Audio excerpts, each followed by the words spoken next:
speech was, it all started so well. The question is the motion be agreeable, Dr. Jonathan Coleman. The first line in that speech was, it all started so well. And in the end, that is the line that's going to sum up Andrew Little's leadership, because that was a pathetic speech. And if you're a Labor supporter out there watching on TV, you will be deeply disappointed.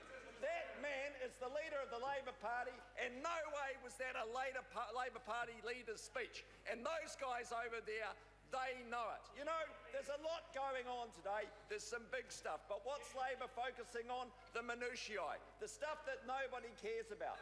OK, housing's very important. No question about that. Don't forget, Andrew Little, he is opposed to a capital gains tax. So what does that mean for their caucus? Do you think David Parker, David Cumliffe are going to fall in behind him?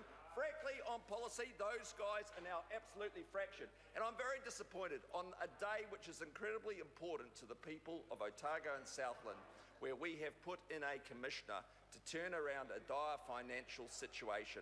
The Labor leader does not have the quickness of mind, the quickness on his feet, the intellectual flexibility to deliver a speech that would make some real difference to people in that region. Well, I can tell you, on health, that is a battleground that Labor are no longer prepared to fight, because they have lost on health. We've got a situation in the southern DHB of worsening deficits over many years. The financial forecasting has gone out the window. I could not rely on those figures any longer. After a very considered period, I took the step today to announce that we are installing a commissioner supported by 2 deputy commissioners into southern DHB.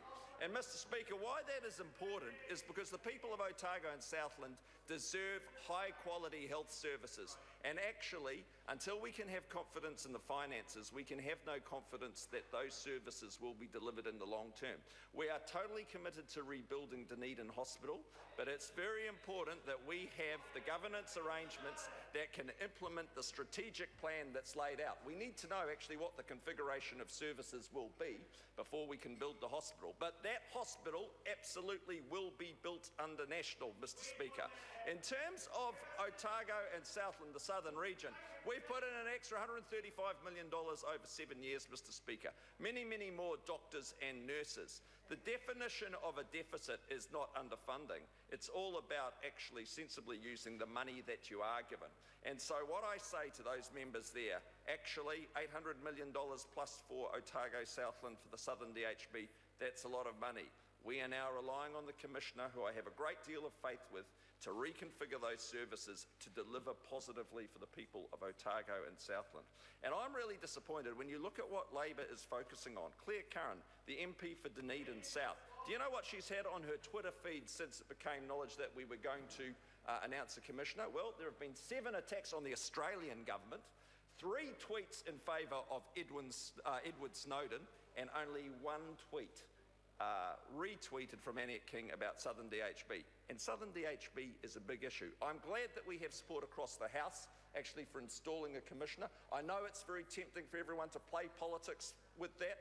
I know that that is going to prove irresistible for some. But people like the MP for Dunedin North, they need to get behind the Commissioner or get out of the way, because actually opposition MPs can be a very constructive part of the solution down there, and it's going to be very important that we support Cathy Grant, Richard Thompson and Graham Crombie as the commissioning team. We're not being political about this. Richard Thompson, a well-known Labor Party member, previously chair of the District Health Board down there, I don't care. He's the right guy to put in there for the job. We have got the best people there to turn around the health services and the finances for the people of the Southern District Health Board. This is a very considered decision we've made today, but it has to be made, and I think the future will be good, given that the Commissioner has a big task in front of her. Thank you, Mr Speaker.